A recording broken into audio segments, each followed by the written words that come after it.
عليكم ورحمة الله. اليوم عندنا إن شاء الله الصقار كيجي على هاد الشكل هذا بعجين المسمن. تبعوا المقادير وطريقة التحضير. عندنا تقريبا 500 غرام ديال ديال الفورص و200 غرام تقريبا ديال الفينو. غنديرو فيهم معالقة ديال الخميرة صغيرة، الخميرة بحال الملحة صغيرة. غنديرو شوية الخميري إلا كان الجو بارد، إلا كان الجو سخون غديري معالقة صغيرة ديال الخميرة، أو تتفاديها كاع اللي ما يتفاداها كاع دقة وحدة ما يديرهاش. ومعالقة ديال السنيدة، معالقة ديال السنيدة، ومعالقة ديال الخل باش دير الهشاشة والتقرميشة، ومعالقة ديال الزيت.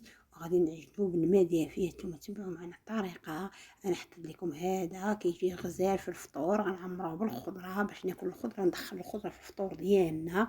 نتوما شوفوا كل مره غندير لكم حاجه بحال هذا الشكل هذا بحال هكايا باش الانسان يدخل الخضره في الفطور. بعد ما كنعجنوا العجينه ديالنا على هذا الشكل هذا بالماء دافي.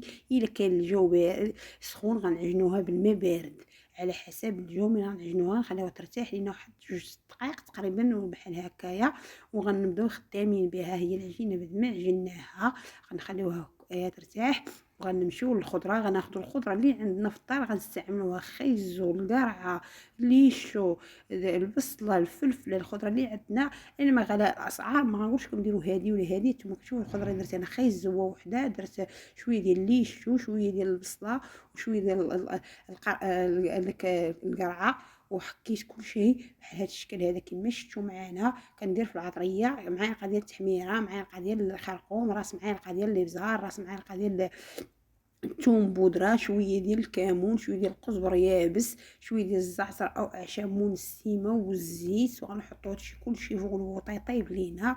مني شويه ديال السكينجبير، غير قليل ديال السكينجبير، شي ربع معلقه تقريبا. نتوما كتشوفوا كلشي العطريه غديروها بحال هكايا. غادي تحطوا وغنحطوا مع شويه ديال الزيت، وغنحطوه فوق البوطه يتشحر لينا.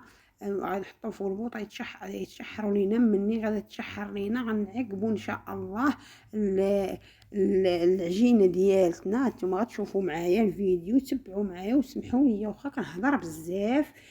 كنبغي غير نشرح لكم كيفاش داكشي بالديطاي.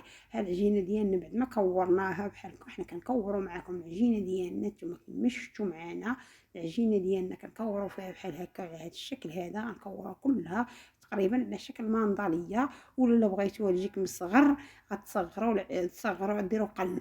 انا كورت النص بحال هكايا، والنص هو خليته بما استعملت هذاك النص عاد نكمل ما باقيه. ها الخضره ديالنا بعد ما طابت لينا نتوما شوفوا معنا. ها هيايا غنديروا في واحد العلبه ديال الطون. انا هنا درت السيجار بالنكهه ديال الطون.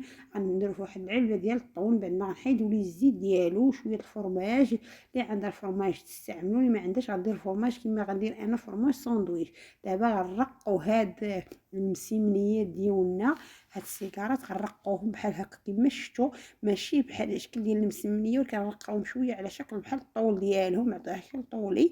نتوما تبعوا معنا المقادير، تبعوا معنا الطريقه. شوفوا الطريقه كي دايره. كنرقدوهم، ما كنديروش فيهم هادو بصفه نهائيه الزبده، وكيجيو مقرمشين بحال قولي فيهم الزبده. غنديروا الحشوه بحال هكا الوسط كما شفتوا معنا بحال هكايا، وغادي نحطوا طرف ديال الفرماج ساندويتش فوق منها. وتبعوا معايا اللويه كيفاش غندير ليها اخواتي.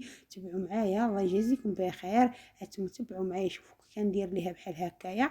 شوفوا مني غادي نلويوها. غنجي على سيجار تقولي تيايا مصوباه ديال الورقه، وهذا سيجار ديال المسمني. هذا ساهل ماهل دغيا كيتوجد دغيا في اخر لحظه. توجدي السيجار دخليه الفران وها تيايا. فطروا فتره وليداتكم، فتره العائله ديالكم. ما تقولوش الحشوه غتخرج من برا ولا شنو. حنا كنستفوا في اللاطه تهنيه بشويه ديال الزيت، او تفرشي لها الورق اللي بغيتي غادي ديريه بحال هكا. هذا هو الشكل النهائي ديالها. عرفتي التقرميشه واللذه والتعليكه ديال الفرماج. ما تنساوناش كما كنقول لكم ديما في الفيديوهات من لي لايك ولي بارطاج.